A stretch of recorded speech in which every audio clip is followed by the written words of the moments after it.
Hi guys and welcome back to the channel. Today I've got two replays in the Russian Tier 10 Premium Heavy Tank, the Object 260. Now the Object 260 is a fantastic heavy tank at Tier 10 for the Russians. It's more of a medium than it is a heavy. It's got pretty damn good armour actually since it got buffed, but it's still not infallible and it plays a hell of a lot like a medium tank. So it's a Heavium, right? Because it's a heavy tank that fulfills that role of a medium because the mobility is 60 kilometers an hour top speed and it tends to hit around that 50 to 60 kilometers an hour area quite regularly, which is really nice. It's got really nice DPM, really nice gun handling these days, and all round it's just really nice. It's got good shell velocity as well. All round it's just a really nice tank to play. I really like it. It's always been one of my favourites. When they buffed it in the Tanks Reforged Legends, it just made it even greater, which was lovely. So what did they buff in the Tanks Reforged Legends? And I think I might have covered it in a video before, but I don't think I actually showed it or not. I'm not quite sure. I think I've only got 2 videos on the channel. But they basically buffed quite a bit about it. So they buffed the armour in lots of different places. So they buffed the roof on the armour as well, which the turret roof was overmatchable, just like a IS-4, for example. So they got rid of that, which was nice. It made it so it was a bit more forgiving in that way. They also buffed like the upper plate as well a little bit. They buffed a lot of different areas, as you can see with the armor panels. I'm not quite sure, I can't quite remember every single area they buffed, but they buffed a lot of it.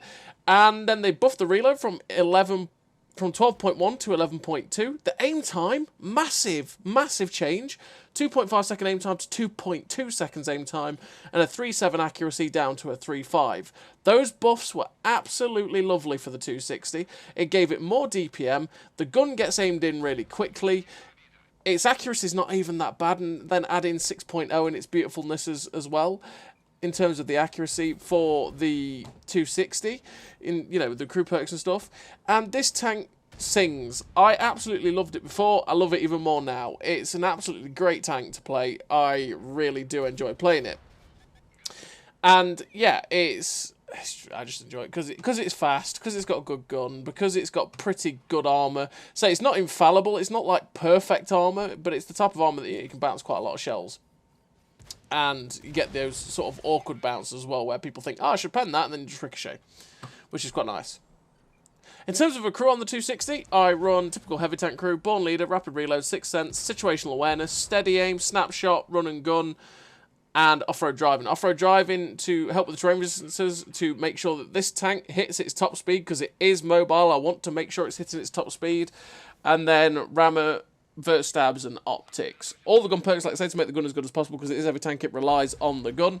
And then vert stabs to make sure the gun is as good as possible, make it so I can hit on the move pretty decently. Rammer to make my DPM as good as possible, and optics to be able to spot for myself. So in this game, we've managed to get 2,000 damage with 1,400 assistance, and yeah, I got to this T-54 and went, oh my goodness me, that's an AVRE, we don't want that. So we're just going to make sure that we're pulling back so the AVRE can't get us, and we're just going to keep pummeling shots into this T-54, which is going pretty nicely. This tank does have 440 alpha, which is nice for it. It's just like a lot of the other 122s in that regard, which is good for the tank, because you can, with that sort of reload, I mean, what, 8.2 second reload for 440 is really goddamn nice. Add to that the gun handling is good, and the shell velocity, you just make for a pretty damn nice tank. Now I'm like, oh crap, that AVRE comes in, he doesn't even aim, he's on the move, fully smashes me, but thankfully he doesn't actually pen us, he does a lot of damage still anyway, and now the priority is to get rid of this man. It's like, please everybody, shoot the AVRE, get rid of this guy, because he just is game breaking and we want to get rid of it. Unfortunately enough, well, unfortunately for our AVRE, fortunately enough for me, he's not looking our way and he ends up getting shut down. Now the E4's trying to get shot at us. Didn't pen that. I was expecting to pen that at the angle, but unfortunately it was just a little bit too much. We're aiming for that engine bay at the back, and thankfully the gun hits that engine bay and shuts it down. Because if you actually get a good shot like that, when it's sort of sideways on the E4, you might not be able to actually pen the side, but you might get the tracks, and thus, or sorry, the engine bay at the back, and you'll be able to pen it. So, we're against the E100, and of course, the first shot we take from him sets us on fire. Russian happens. But now because there's two of us here. We've just got to rush him and hope that one of us can distract him.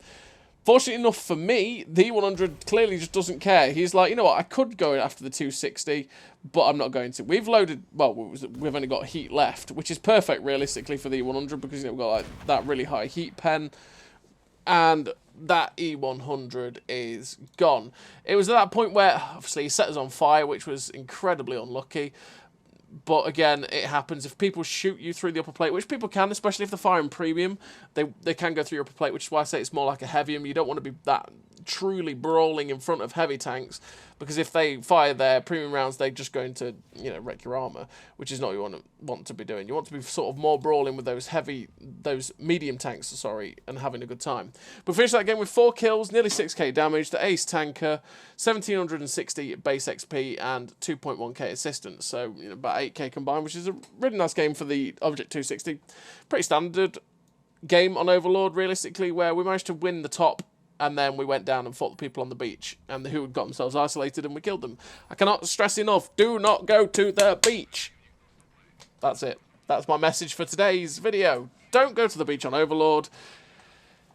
Doesn't end well for your team generally, because your team gets swept up on the top, and then most people end up shooting you from above, and you die. Or you find that the 5 people that went to the beach have no one to fight, spend half the time climbing the beach, and then get wrecked by the people who have killed everyone at the top. Yep, Overlord. It's pretty typical to see that. So we're on the second game, and the second game we're on Malinovka. And it's like, okay, Malinovka, what can I do? I could go to the K1 line, or sorry, is it the K1 line? The 1 line, but I don't like the 1 line play on Mali.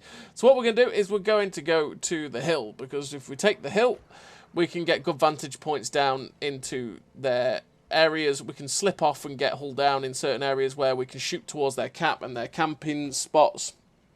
There's a lot we can do if we manage to take it. So we're just going to come up, and just as we're going, it's like, hello, that's the Projecto 65 that's YOLOing. Or is he YOLOing? No, he's not YOLOing. I can't remember.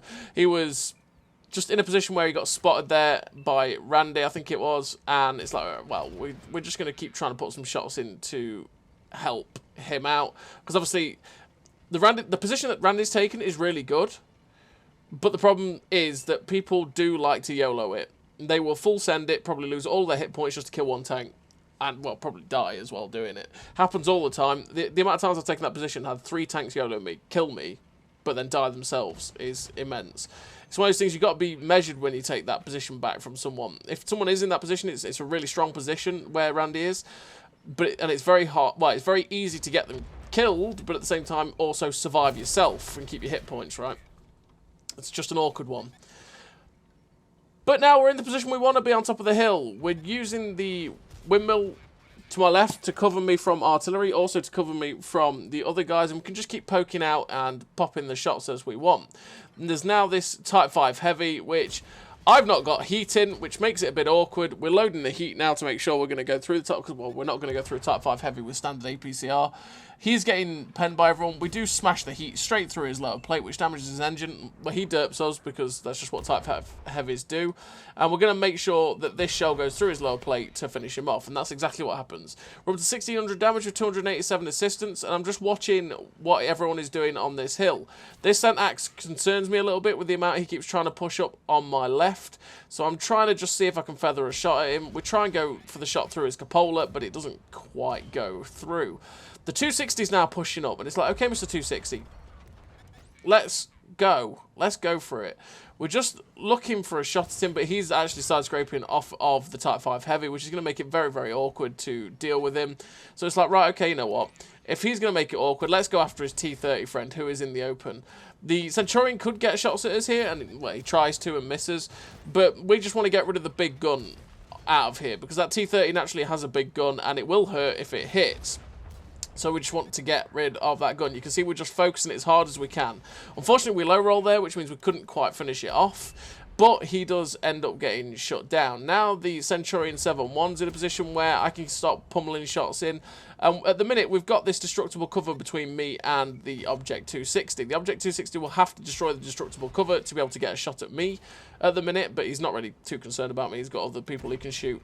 So with that 260 being a bit distracted, I'm thinking, you know what, I can be a bit more aggressive, a bit more lax with what I'm trying to do with this cover, and start poking a bit more to try and get rid of this Cent 7-1. And that's exactly what we do. We get rid of him. Now there's the VK4502B, who looks very stock there, and he is stock. You can tell by the shape of the turret, even on the outline, that he's a stock turret. So you can easily shoot the cupola and pen that, which is great for us.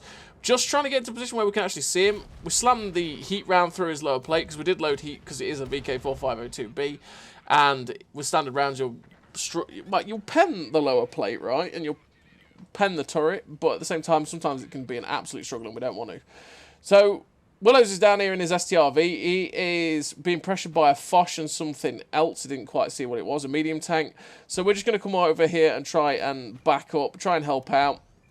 Now the Foch is using the artillery as cover. We get a nice shot through his side there. And we're now just going to push into this Projecto 65, sorry, to see if we can stop him from attacking our STRV.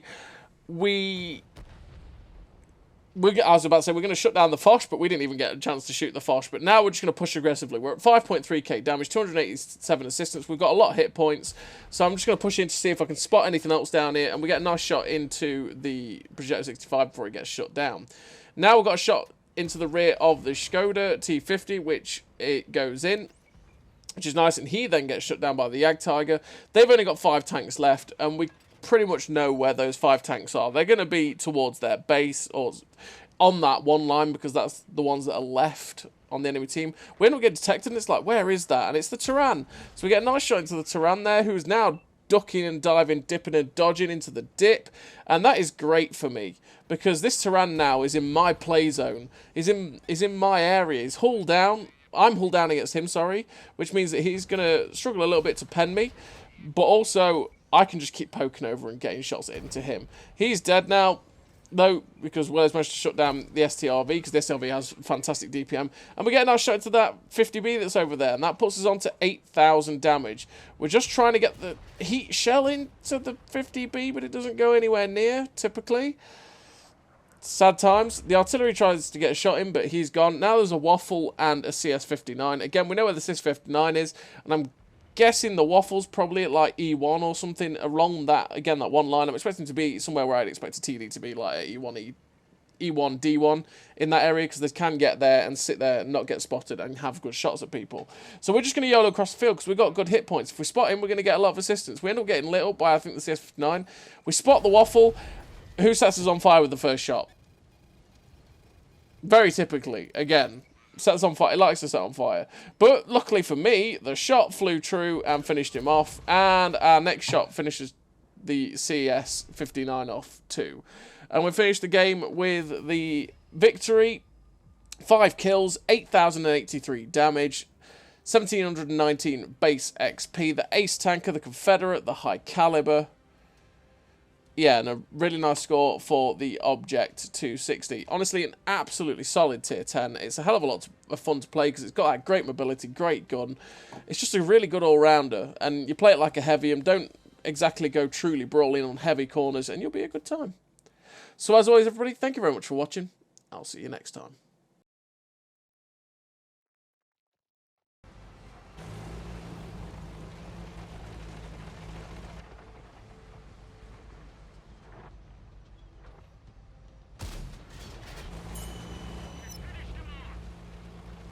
A great success!